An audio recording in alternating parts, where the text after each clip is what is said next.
And welcome back. In the previous videos, we talked about some of the most common HTML tags and how the HTML document is read by the browser. However, we've missed one critical feature of HTML.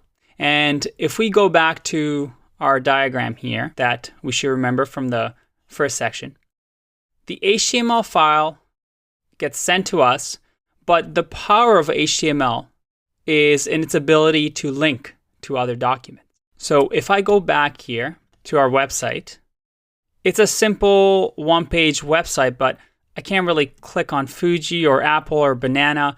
It doesn't link to anything. There must be an HTML tag that we can use for that, right?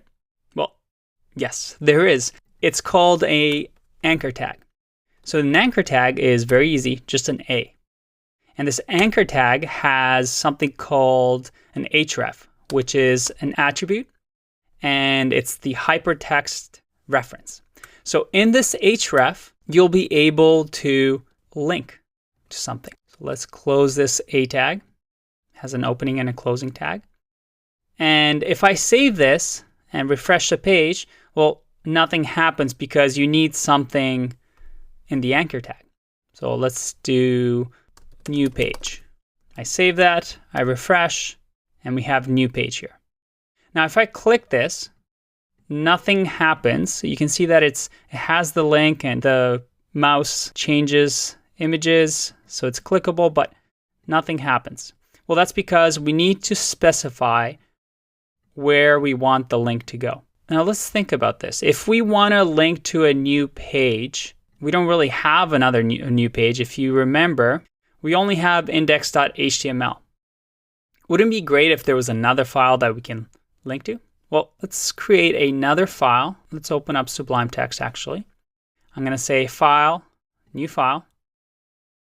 I'm going to save this as a new page, and we're going to save it to desktop. And see over here how when I went to Sublime Text, it's now a plain text. I need to make sure that this is an HTML file, so I can just do .html, save, and Sublime Text automatically adjusts to the HTML. So again, I can type in that short command, HTML and tab that comes with Sublime Text. And let's do the title, new page, and the body, we can just do a header that says, this is the new page. If I save this, great, we have a new page. And if I go to my desktop here, you see that I have new page and index.html. So how do we link these two together? Well, it's very simple. We open up Sublime again, and within index.html, the href can now say we're linking to new page.html. Let's save that and let's give it a try. Refresh the page. Click, and this is a new page. Awesome, but to go back, we have to press the back symbol. So let's link back to the original file. Again, we can do this by p tag, which is for paragraph. I'm going to say go back. Close that tag.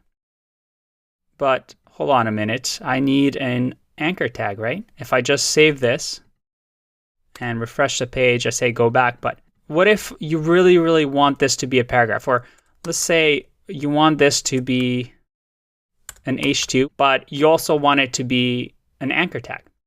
Well, that's very simple. You just wrap it in an anchor tag. And just so it's nice and clear, we're going to have the nice spacing here. And again, an anchor tag must have an href, which tells us where to go. And we want to go to index.html. So index.html. Save and refresh. Let's go back. Let's go to the next one and back. So this is the power that comes with HTML, this ability to link to other pages. And yeah, we can have text, we can have lists, we can have images, but the true power is in this linking ability. In the next episode, we're going to expand on this. I'll see you in that one. Bye-bye.